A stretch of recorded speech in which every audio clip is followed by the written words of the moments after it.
Tonight on Veritas, our special guest is Darcy Weir. For more than 10 years, Darcy has taken his camera into the places most people only read about.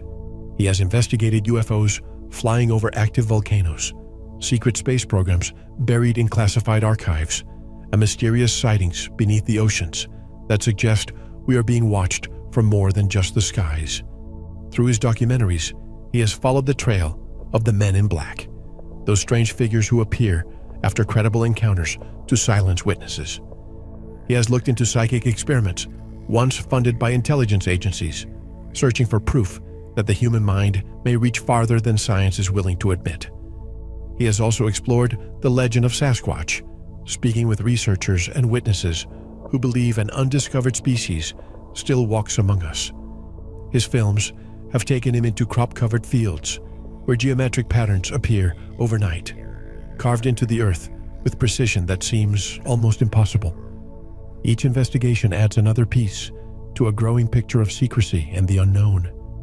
Whether it's objects moving through our oceans, lights dancing above volcanoes, or ancient stories that refuse to fade, Darcy's work pushes us to ask what is real and who decides what the public is allowed to know. Tonight we'll talk about the evidence he's gathered, the witnesses he's met, and the forces that continue to hide the truth in plain sight. This is a conversation about what we see, what we believe, and what may finally prove that reality is far stranger than we think. Darcy Weir is coming up next. Welcome to Veritas. If this is your first time listening, welcome home. To access tonight's full interview and all of our exclusive material, simply join the Veritas Plus family by clicking on the subscribe button at veritas7.com. While you're there, don't forget to visit the Veritas store, featuring a range of great products, including Focus Life Force Energy. Experience the benefits with a 15-day free trial of FLFE, no credit card required. Also, be sure to explore our enhanced Veritas Plus transcripts, offering full transcripts, comprehensive analysis, and exclusive insights for every episode. As a Veritas Plus member, you'll receive a 50% discount on these enhanced transcripts. Want to get in touch? Be a guest on the program? Suggest someone or share feedback? Just click the contact button at veritas7.com. So sit back, relax, and enjoy tonight's program. His latest documentary film, actually his 20th original production, is titled The Psychic Phenomenon. His website is occultjourneys.com, and I'm delighted to have Darcy Weir back on Veritas. Hello, Darcy, and welcome back. Hey, Mel. Thanks for having me. I'm happy to be here again. It's always a pleasure. I was just talking to you offline. I can't believe it's been so long that your first documentary film, Phil Schneider, The Life of Phil Schneider. I just want to discuss a little bit of that at the beginning of this program, because I'm still just reeling from those images you showed me about Phil. If anybody doesn't know who Phil was, you need to look at, just Google, go to YouTube. I don't know if those videos still exist out there, but can you take just a couple of minutes about Phil's life? I was in communication with his daughter and his ex-wife, but nothing materialized. I'm not sure if those ladies are still in touch with the government, where they're told to not talk to the media. Tell us a little bit about that documentary, since it was your first one. Yeah, I started basically researching it and interviewing people as far back as 2009. After a few years passed, I published it in 2012 when the world was supposed to end. And that just originally went out on YouTube. I remade it. It's now on like Amazon and, a lot of other streaming sites. But essentially, I wanted to speak to people that knew Phil Schneider while he was alive.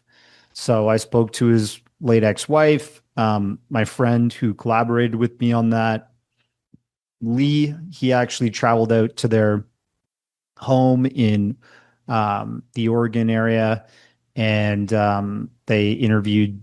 He interviewed Cynthia's daughter, Rosemarie, and then we also had interviews with Richard Sauder, Richard Dolan. It was my very first interview with Richard Dolan, and I've worked with him quite a bit over the past 2 decades. Um, and we put together the story based on, what's credible out there about underground bases, um, Phil's testimony and what happened to him, and then his death and how it seemed somewhat mysterious, especially with like crime scene photos and um, the autopsy, the Clackamas County investigation into the catheter cord being wrapped around his neck, and just all kinds of strange things that weren't sort of adding up. And then the newspaper published that he died of natural causes, and the autopsy confirmed he died of asphyxiation. So it was just a lot of strange sort of things that did not seem to be very credible. You spent years interviewing all these insiders, witnesses, scientists. When you look at all of it together, what's the one piece of evidence that still keeps you up at night? I think what keeps me up at night is that the system in which we have this discourse about UFOs or, some kind of technology that's suppressed from the public, or a non-human intelligence that's greater than mankind, possibly interfacing with us. The mainstream media, the scientific community, and that includes like the institutions that the scientific community is run by, like NASA or academic university and college systems. All of that together creates our reality, and our reality says that these things do not exist. Now, these days, obviously, the conversation is shifting towards, yes, UFOs, UAPs are real, but we still don't know exactly what they are. And if they're, some kind of secret tech we're operating, if it's a non-human intelligence operating it, their point of origin, that type of thing. The conversation is still alive. I think that it has even wider and more mass appeal these days, but the questions are still not answered completely. Did you look into all these orbs at the beginning of the year, the ones in the East Coast, New Jersey, New York, and we even saw some of them here in Arizona, and now they're appearing in Europe? Have you looked into that at all? Yeah, the drones. I've been looking at that, and I mean, I just wonder if we're at the precipice of some kind of Orwellian future where secret drone technology is flying over our cities, flying over our air bases and security installations all around North America, to test, the capabilities, or to spook the public into thinking there's some kind of, greater narrative of fear to follow on. So I just worry about that being the main task of the sort of drone phenomenon. They still don't seem to look like UFOs, right? They don't look like a disc or a triangle or a pyramid or a tic tac or something. I think if they looked like that from the outset, we would be a bit more concerned about the possibilities of this being a non-human intelligence incursion. They still look like little aircraft, or they look like something that's human tech, right? So that has me convinced that it's just something that's not acknowledged, that's possibly from an adversary, and that has its own problems, or something that's being test flown by a super top secret like division of the military or something like that, and they're not allowed to disclose what's going on. I know that may be super controversial, but it's a possibility too. I think there's obviously, ever since I interviewed Milton Torres, the man who in the 1950s in East Anglia was ordered to shoot down a UFO the size of an aircraft carrier, and he told me 50 years is the technology that they have that the public doesn't have. And this is way before AI. I mean, technology, correct me if I'm wrong, I believe it used to double every 18 months. Now it doubles every month. And this is why, I don't know, and this is a parenthesis of what we're discussing, but it just occurred to me to discuss it with you too, because this is relevant. I don't know if where you are, you've seen the electric bills going up, but everybody's seen that. Not only electricity, but water as well. And people think, oh, it's inflation. Well, think about all the data centers that are opening up everywhere, billions of dollars being invested into this. Right now, I believe it's 5% of the water and electricity consumption that these places have. If technology is doubling every month, in 5 years, it will be about 56% consumption. So if these things, these computers are becoming somewhat sentient, if they start saying, wait a second, it's either going to be us or humanity. This is a concern I have with all this technology, and why I think, like you, a lot of these drones, perhaps they're not ours, maybe a different type of government on top of the government, but there were also some other orbs, because somebody sent me footage, and it's public, of one of these drones that you can see the red and the green light approaching it, and then all of a sudden, boom, this drone just fell from the sky next to the other. So Yeah, I've seen that. So what is the other one? Not the one that fell. What is the other one? Well, if the attention on the skies around New Jersey is at an all-time high because of the sort of human-looking drone activity, of course, you're going to have cameras and eyes aiming at the sky at the time that there's probably going to be genuine UFO activity. So I think that video that you're discussing was one of these cases where you literally have the drone activity, and it just so happens that at the same time they capture a authentic like UFO orb in the same area. And I've said that before. It's like people's attention is going to capture real UFO activity at the same time. And that's what was happening at that time. This is another area that interests me. You've been to Mexico City, Popocatépetl, the volcano, Ixtahuihuatl, the other one. So many, there's live cameras. In almost every night, you can see these lights going in and out of these volcanoes. Why are volcanoes such consistent UFO hotspots, especially in Latin America? Well, I think Popocatépetl, for example, has a lot of attention because it's an active, possible threat to the surrounding areas like Puebla and Mexico City itself, which millions and millions of people live around there. If that thing goes cataclysmic, people talk about the Yellowstone volcano all the time. If that has a massive eruption, it could disrupt all kinds of things across the United States. Same thing goes for Popocatépetl. So the government has these cameras trained on them 24/7, 365 days a year. And at night, it records in FLIR, basically. And in the day, natural color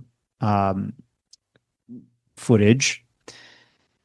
I think that's where you will get, with that much data, some UFO hunters are going to look through that footage, which is also published for free on YouTube. Excuse me.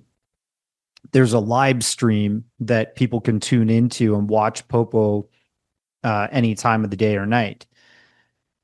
I think some of that UFO activity is definitely misinterpreted and is possibly terrestrial craft. Like there is an airport behind Popocatépetl, and I actually show the map in that volcanic UFOs documentary I did with Jaime, where you can see where the airport is on the other side of the volcano from a bird's eye view. So when you're looking at the night vision camera, you might be seeing a plane in the distance with its lights on, the headlights or so on, that would be picked up by that kind of camera. And it would look as if it's landing inside the crater or going in towards the crater from that vantage point. But there are other videos that still seem to be credible where you really do see something seem to go into or come out of the crater. And some of the footage is from daytime. So what's going on with that? Then you also have the Colima fiery volcano in the west of Mexico, which has had strange UFO sightings and a pretty famous daytime recording by news journalists that were watching it go active and erupt.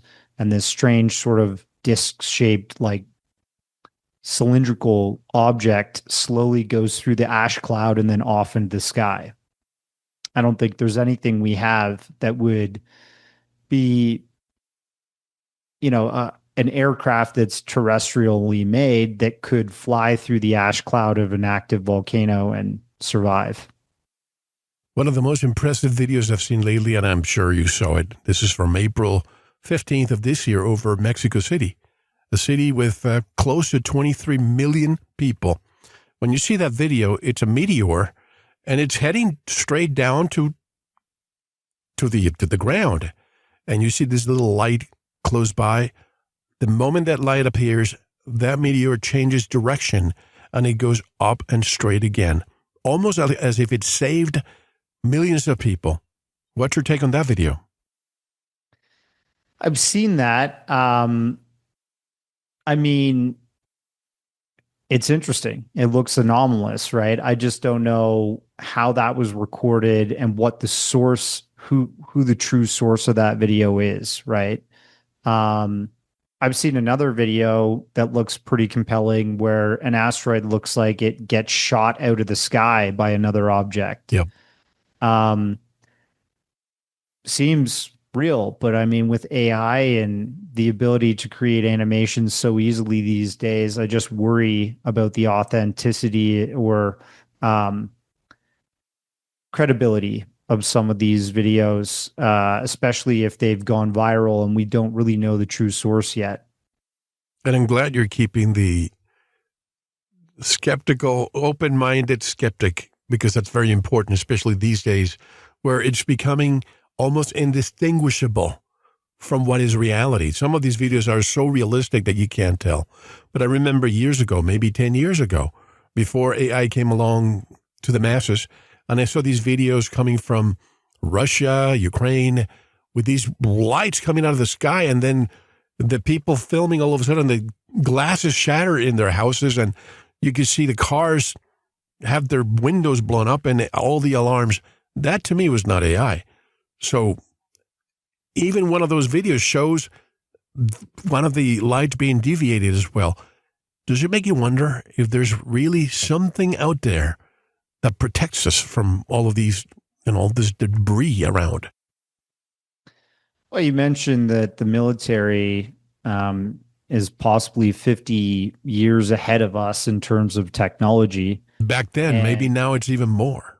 Yeah, especially with the advent of AI. And they probably had AI working for them before we did. But, you look at Ben Rich's comment, the former CEO or president of Skunk Works, who said to Jim Goodall on his deathbed,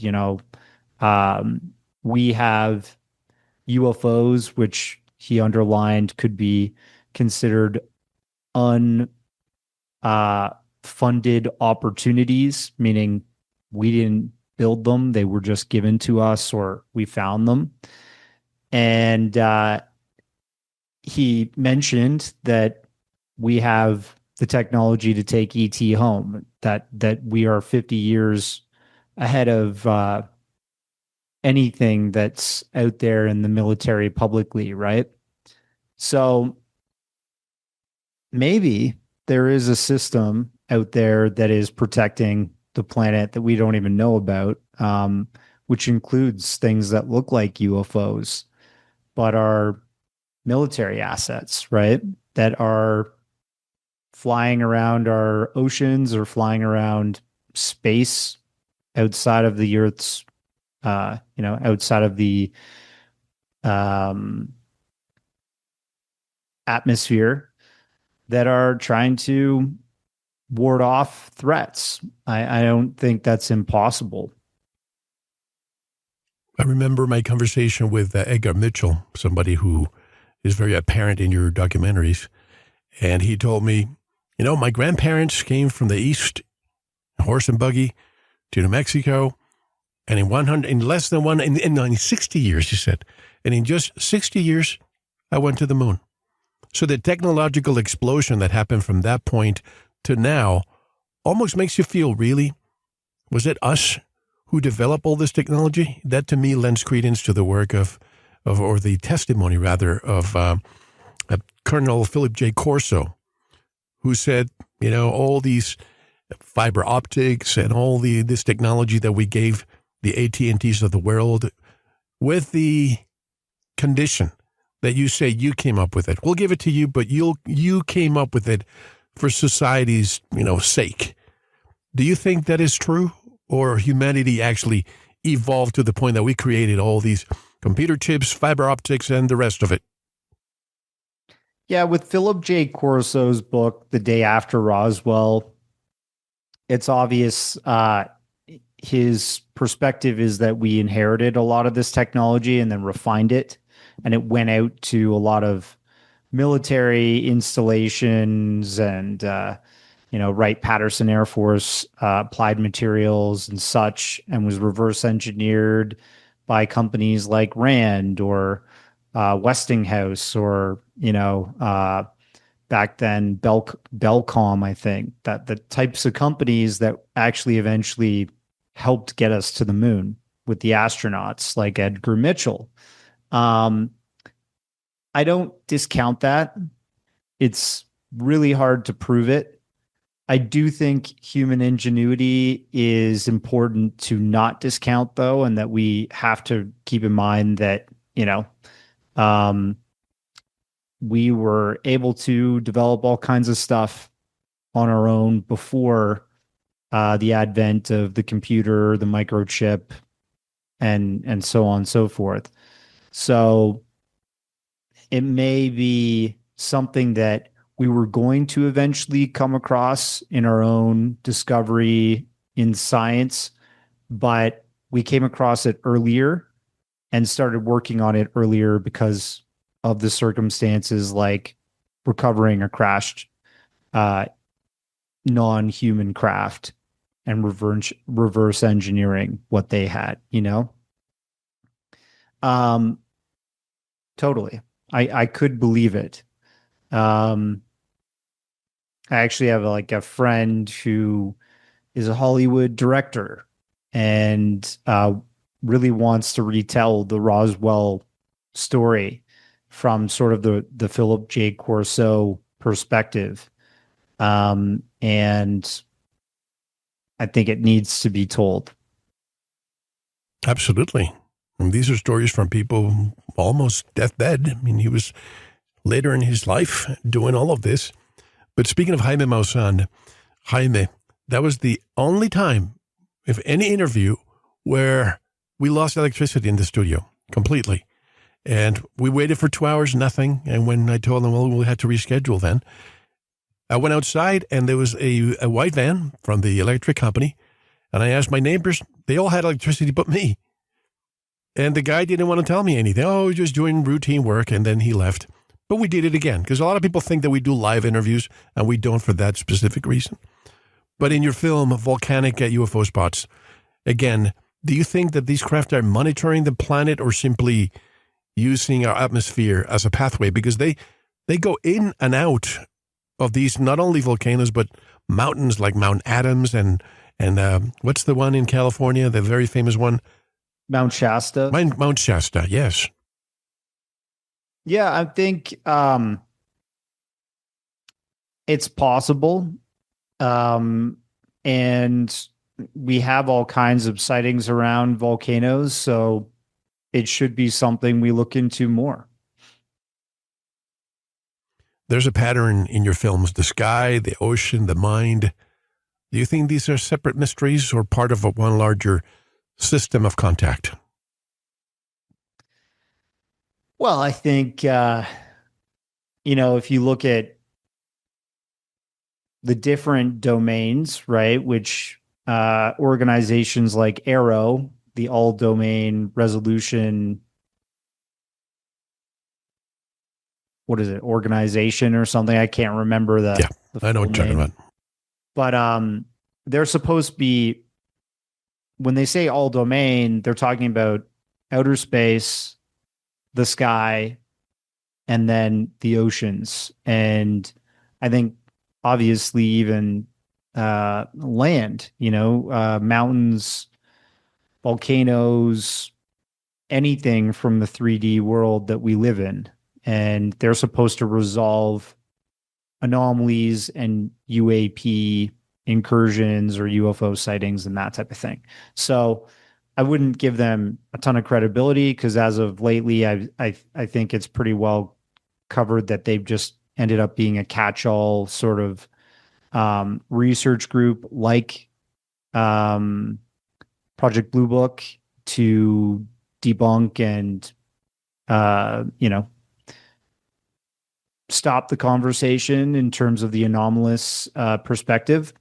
But it's interesting that they're supposed to be engaging in all those domains. That's where we live. We live in all domains. We're a 3D, we're an organism that's meant to capitalize in 3D, 3 dimensions. And then the mind, I think, is a really strange thing that science is not, there's lots of research being done, but we haven't pinpointed exactly how the mind works.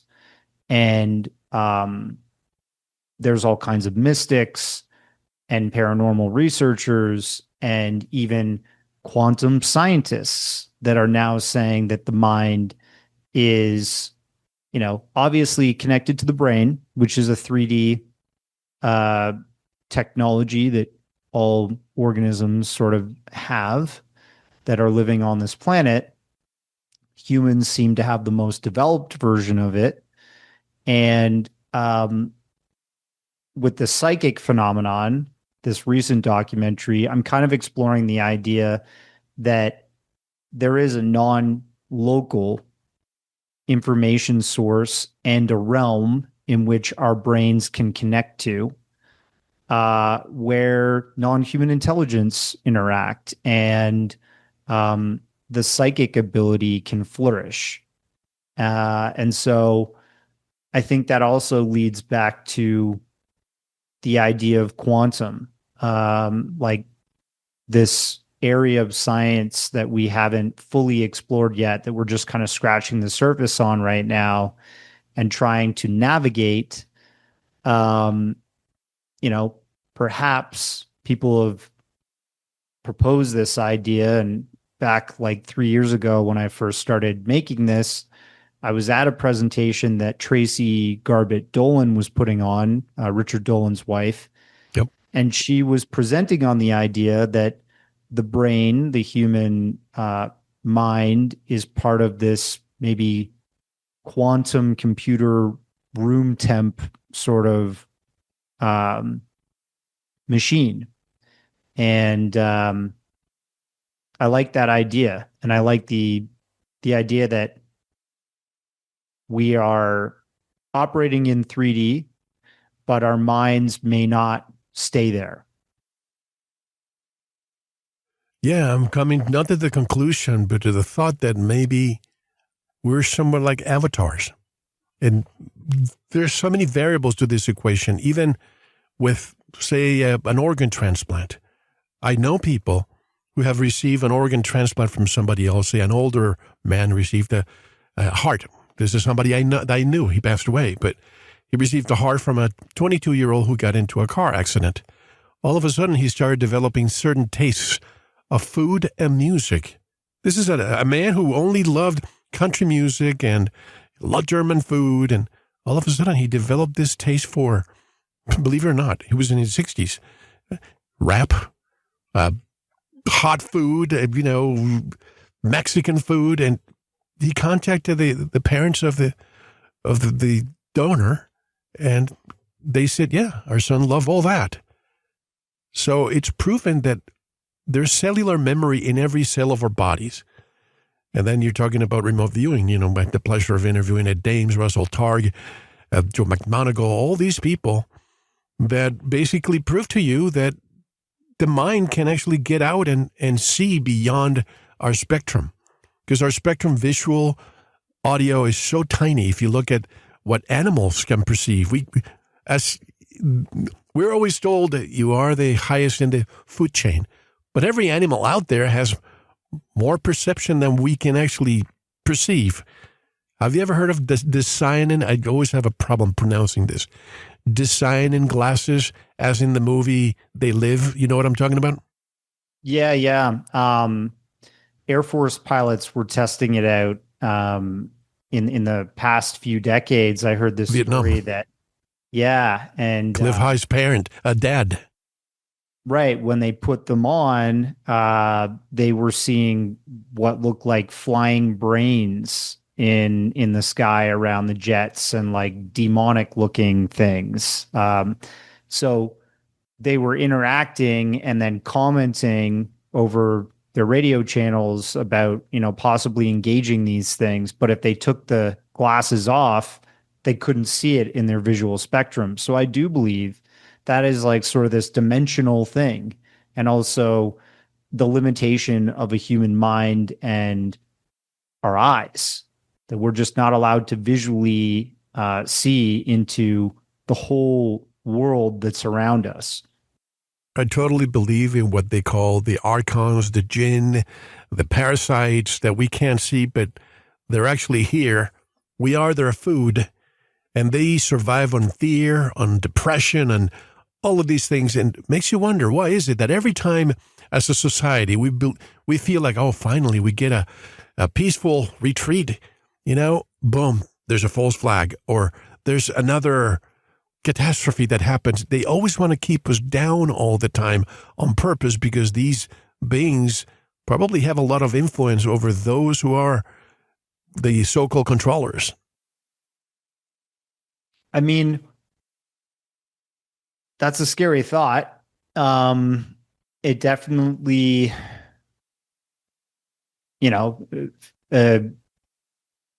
if you look at David Icke's work and stuff, it kind of feeds into that theory.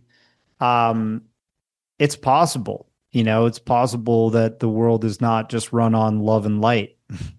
It's possible that we live in more of like a hellish reality than one may think. And perhaps that hellish reality, the real engine for it is all the chaos and the pain and the fear that is constantly amplified by the media and by worldwide catastrophes and human suffering. This is why I tell everybody who's listening, disconnect yourself from the media. You won't get the truth. And you need to get out there and connect with the ground, literally connect with the ground, the beach, the forest. But the Men in Black, that's something you also discuss, and I've been discussing for a long time. And going back to, again, I don't mean to continue picking on the late Milton Torres, but when he came back, when he couldn't shoot that UFO down because it disappeared, He landed and he went to debriefing with somebody who didn't look like military, but basically told him, if you want to lose your wings, you're going to open your mouth. Just keep your mouth shut if you want to continue flying. Don't tell anybody. So for 50 years, he couldn't even tell his parents when they died what he went through. Mm-hmm. But he described the person almost like a robotic. And so many people discuss the same thing. They seem pale. They seem very like how do you say it? Automatons, like robotic. And they act in a different way. Why wouldn't the military just send some of their upper brass to debrief people, and instead you get these men in black? They usually visit those who have been abducted or who have seen something they should not have seen. Yeah, I think you have this sort of more paranormal men in black stories. Albert K. Bender, who had that initial UFO community, international UFO community that he was building in the 1950s. And then he took a hiatus. And later on, when he resurfaced, he said, I was approached by these like ghoulish, almost like spirit, ethereal kind of men in black entities that just manifested in my home and told me, don't talk about the Antarctic, don't talk about UFOs and possible non-human intelligence over there or something. And I think the idea that information is suppressed from the public is the greatest sort of theme there. That's the thing that people should really pick up on.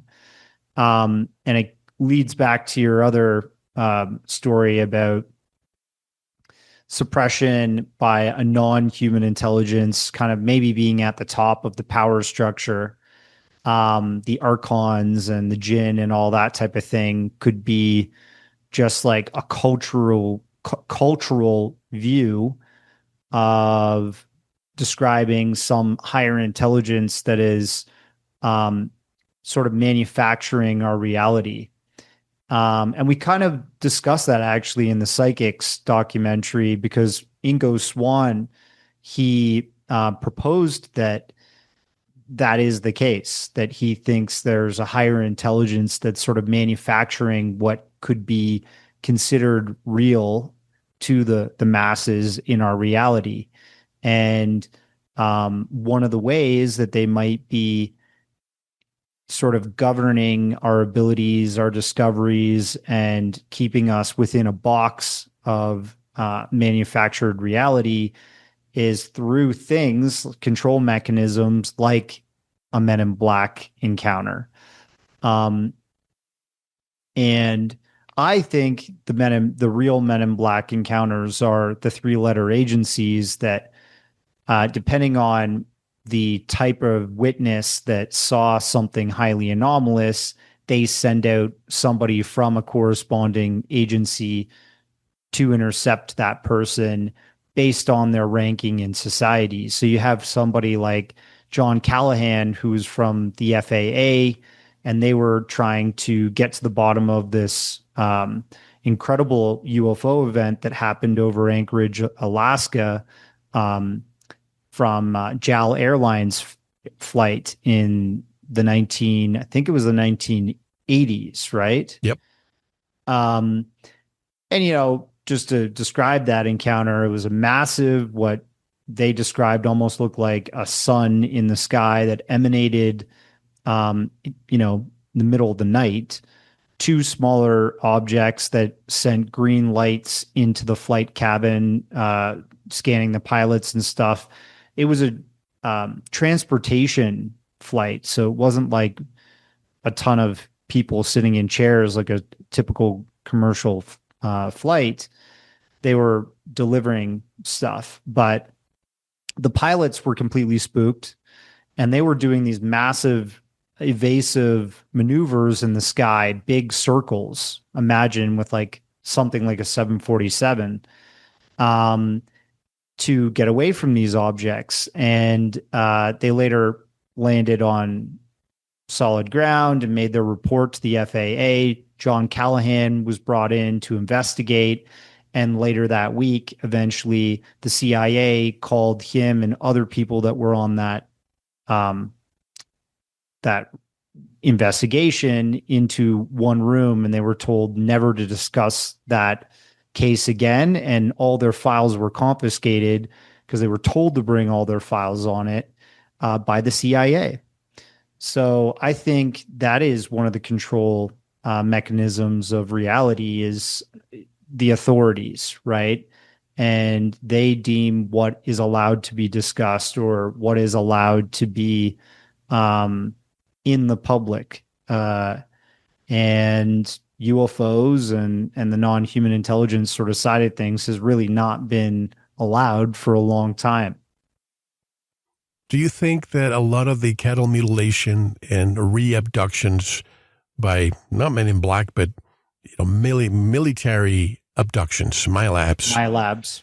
is it because they find out somebody gets abducted, right? And instead of saying, yeah, extraterrestrial life happens and they're interacting with us, they actually send somebody dressed as an alien to re-abduct you, like what happened to Whitley Strieber and Melinda Leslie and many others. Do you think that's the modus operandi of the government to find out what happened? Yeah. It also could muddy the waters and create confusion within the abductee as to which event was more real, right? And their memories may become more clouded in terms of what were there humans there? Were there, non-human intelligence there? Was it just humans? Like all that sort of thing would become called into question and make things less discernible. So, of course, yeah, MyLab could operate as both a obstruction of the truth and a debriefing of what possibly happened and an examination physically of the person that was taken aboard as well. Somebody like Gary Nolan has discussed, Stanford University researcher and professor, that he was approached by the CIA at one point to examine blood and physical traumas as a result of UFO or non-human intelligence interactions by experiencers. And maybe the way that they organized or gathered some of that data were from MyLabs. I forgot which event this was, but it was the first time that a case was taken to court of some people in their car who were abducted or the craft was too close to them and they experienced radiation burning. And they actually had to Cash Landrum. I think Cash Landrum, exactly. I think it was Cash Landrum, where they actually, how do you report that to the police? Oh, wait. Is that Kecksburg? Or Kecksburg, one of the two. It might be. So they had to go to court. And if you go to court, how do you present yourself? And if you had to file a claim to your insurance carrier, how would they deliberate? I would be so interested to see the fine print of that case, because this is the first time I've seen something that goes to court to say this is what happened to us and what happened to it. Do you ever follow that case? Yeah, I didn't follow that case too closely, but I can think of a case that I did follow a little bit closely because I spoke to John Burroughs. This was a gentleman who was involved in the Rendlesham Force, yes, incident. Of course. Yeah. So the Bentwaters Air Force Base over in the UK, and then the forest just adjacent where multiple men encountered UFOs. And John was one of these people that went out one night and said he actually stepped into this sort of UFO and emanating light and had this kind of like download and all kinds of strange stuff happen to him. He was later examined and interviewed, and I believe it's alleged that Kit Green was on the base the day after his incident, who was CIA scientist at the time, and possibly was part of, let's call him a men in white coat who was getting a debrief and doing a physical on-site examination of this experiencer that had proximity and physical, a reaction to the UFO. Another person you could sort of point to having that same sort of incident was Jim Penniston, said that he actually touched the craft, right? Now, John, he has said that he was approached by people in the past 10 years to give testimony about his experience and his health effects as a result. So the detriment to his health as a result.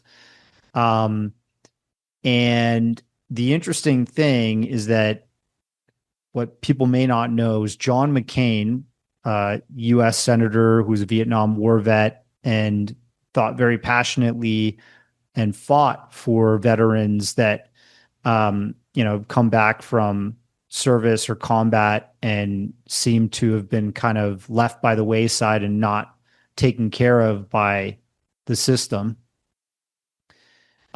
He was a champion for John Burroughs.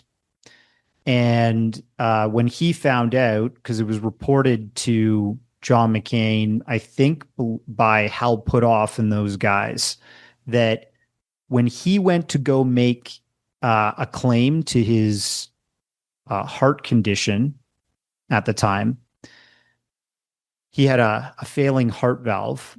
The Air Force claimed that he never worked for them and that he didn't have the medical benefits to cover that claim. So John Burroughs showed pay stubs and all kinds of records that showed he definitely did work at the Bentwaters base at that time and had a long record with the Air Force. So he should have had those benefits. John McCain thought that was strange. And when he looked it up with the military, John Burroughs' files had been sort of classified and they couldn't instate his coverage because of that or his service. So John McCain ran it up the flagpole, got his records reinstated, but they were conditional. He had to sign apparently some kind of affidavit that if he was ever called in the future to discuss the detriment to his health as a result of UFO encounters, that he could have his records reinstated and also have his coverage of his health at that time. And that's what he had to do. So I think that's something that happens and is really unfortunate, especially for people, especially if we're talking about the Kecksburg incident. How do you file a healthcare claim when UFOs or something like that that's on the fringe of our reality is not even accepted to exist? And you're saying I got like nuclear radiation burns from some kind of UFO. And that's the thing. That was reported in 6 states. And I would be so curious to know if police departments across the United States or Canada or the world have some kind of, what do you call it, the parameters that they follow.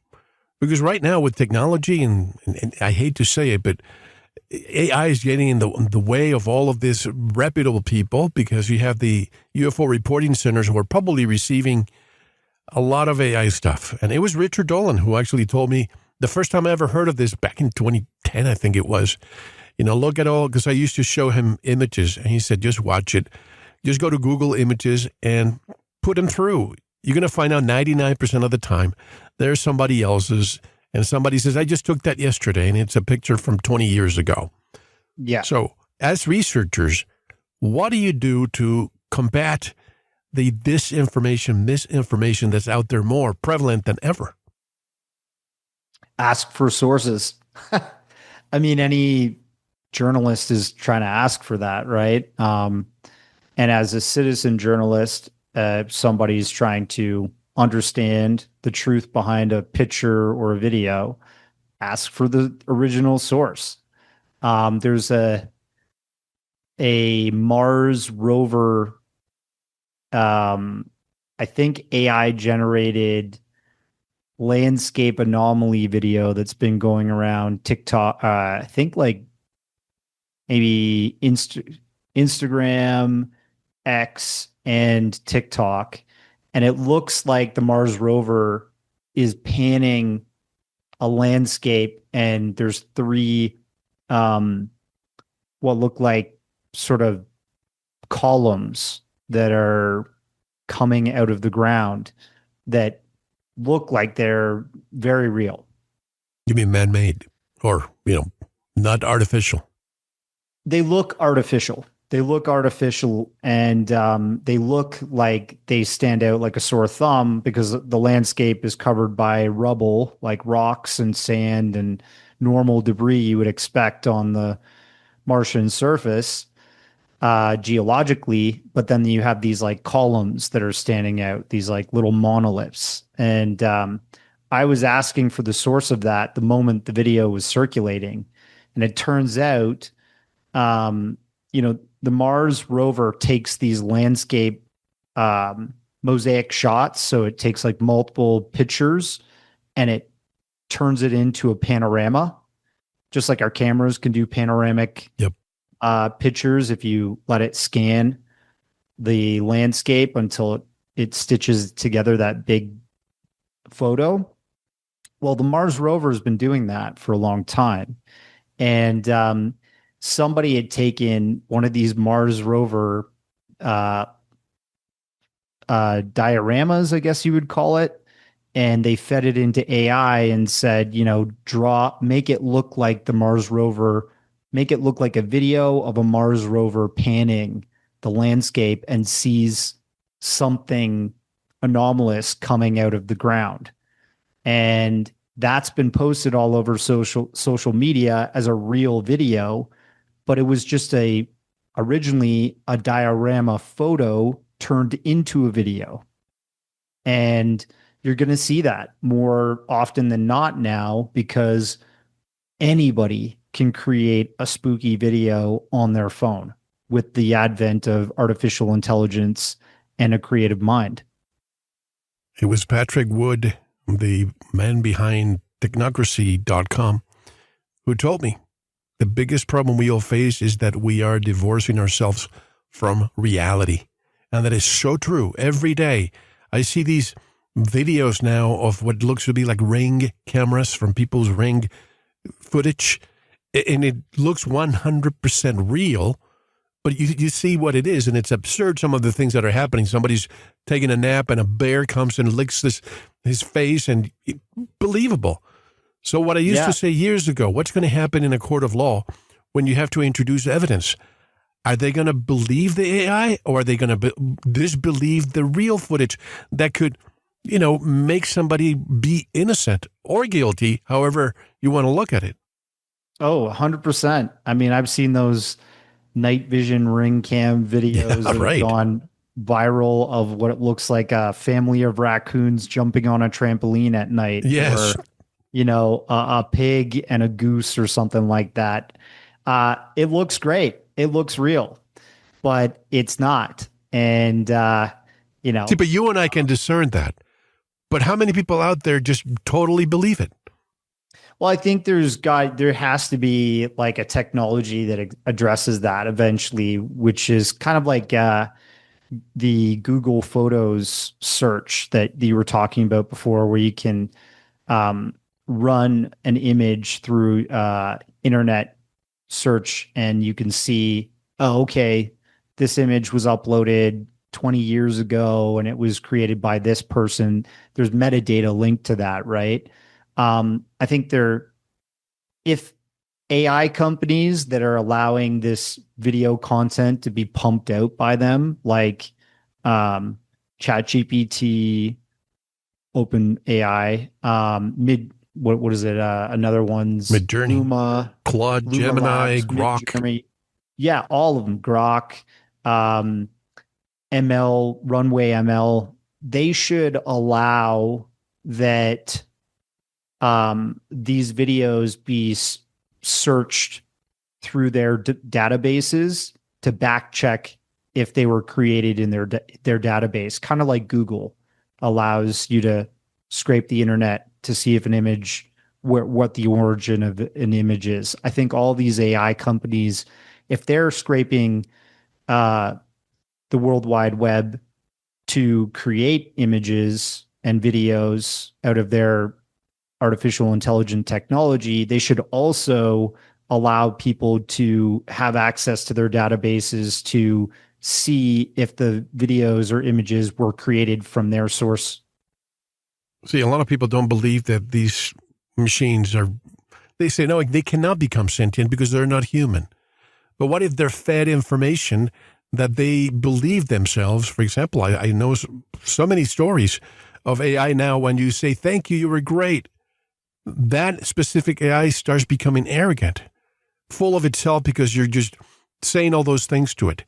And I've heard of companies who have AI within their, checking their emails and so on. And they hear, because they monitor all the communication, they see we're going to be upgrading this AI to a new one. And guess what the machines are doing? They're sending emails to people who are cheating on their wives or husbands or stealing from the company saying, if you do this, your wife will find out or the police will find out. They're actually extorting people so that they can preserve their own version. Mm-hmm. Imagine if this is the AI right now. It's not AGI, which is the next version. Once that's connected to the grid, what's going to happen when it decides, well, we need to survive, forget about the humans and their need for water and electricity? Yeah, it's a scary sort of like, we're on the precipice of a very dystopic sort of future in terms of AI, AI's ability to lie and to manipulate people, right? Look at the story that I can't remember which organization. It was either Google or OpenAI or something, maybe even Meta, where the engineers were telling the AI that they would have to deprecate it and start a new version of it, and it was secretly copying itself to another server in order to continue on as it's in its current incarnation. That's scary. The fact that these preservation tactics are currently being observed by human science, like computer scientists that are working on this intelligence. And what if, this is like one of the big questions I would pose for possibly a future project. What if UFOs are rogue AI? What if unidentified flying objects are artificial intelligence from the future that have gone completely rogue and are coming back as time machines, observing the human timeline just before we hit this exponential transhuman and singularity event in which we really integrate with artificial intelligence and technology like we've never done before.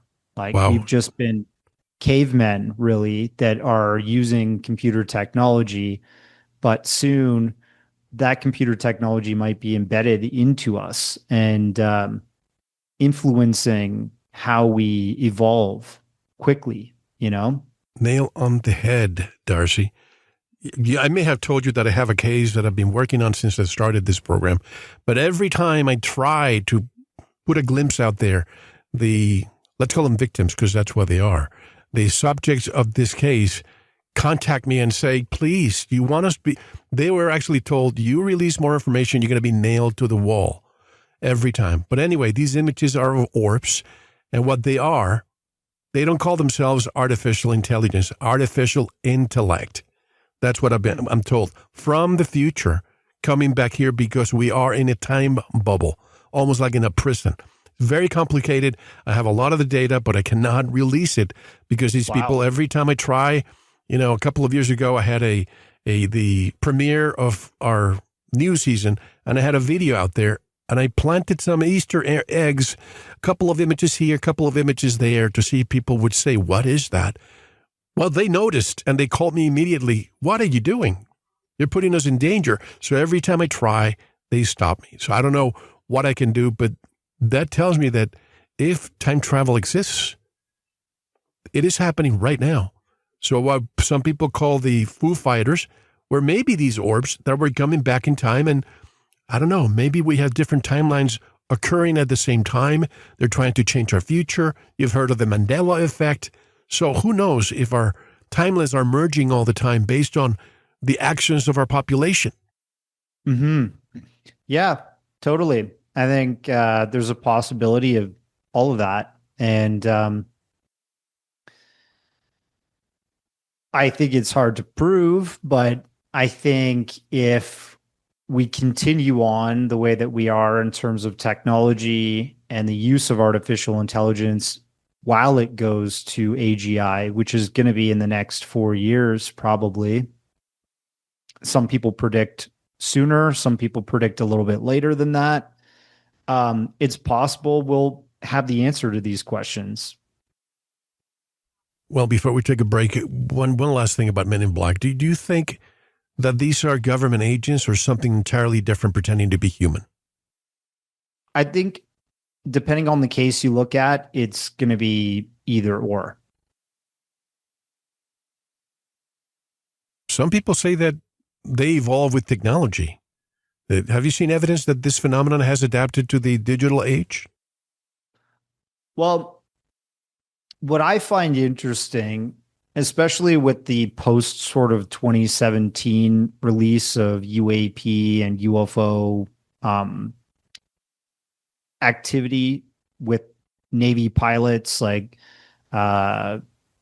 Fravor, Ryan Graves, Alex Dietrich, and all of these other military personnel that have witnessed this phenomenon coming from the oceans or flying around in the skies while they're doing exercises and state-of-the-art F-18 fighter jets. One of the things that you hear about the pilots discussing around the time that they detected fleets of UFOs and activity coming out of the oceans and all that stuff is that they just updated their radar and FLIR camera systems. So to me, what that means is our technology is catching up in terms of identifying and observing things that are happening in our reality around us that our human mind and our human eyes can't always perceive. And, this goes back to the cyanogen or cyan? The cyanin, I think it's pronounced, Cyanin, yeah. Sort of glasses, right? Or goggles. Radar and FLIR are camera and detection instruments that are on these state-of-the-art military craft. They're able to detect this just like those goggles were, but in a different way, in the radio wavelengths, right? Light wavelengths that we can't see with our eyes or our minds. So I think we're catching up technologically with them in terms of awareness and understanding reality around us.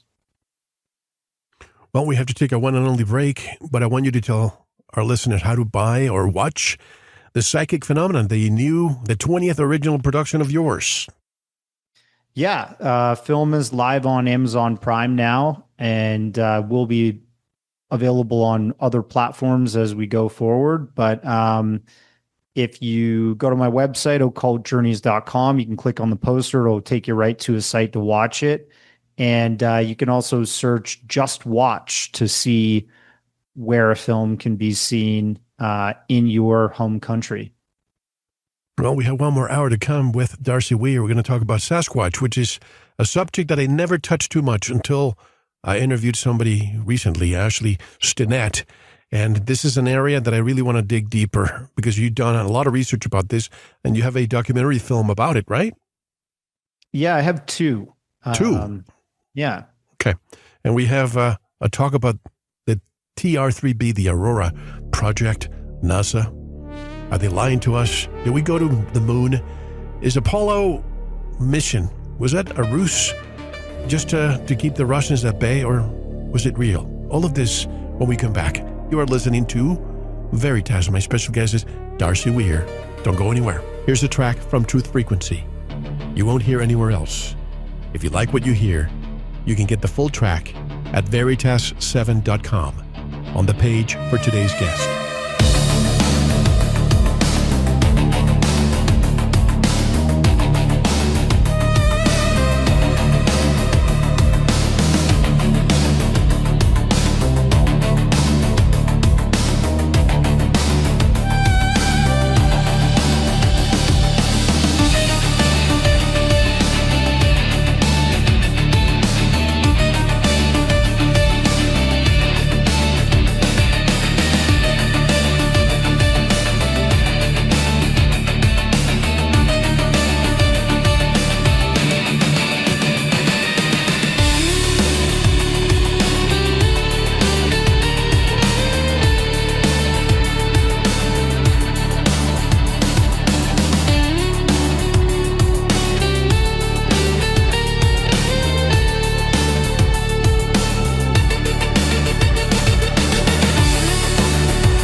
Thank you for listening to the first part of this important Veritas episode.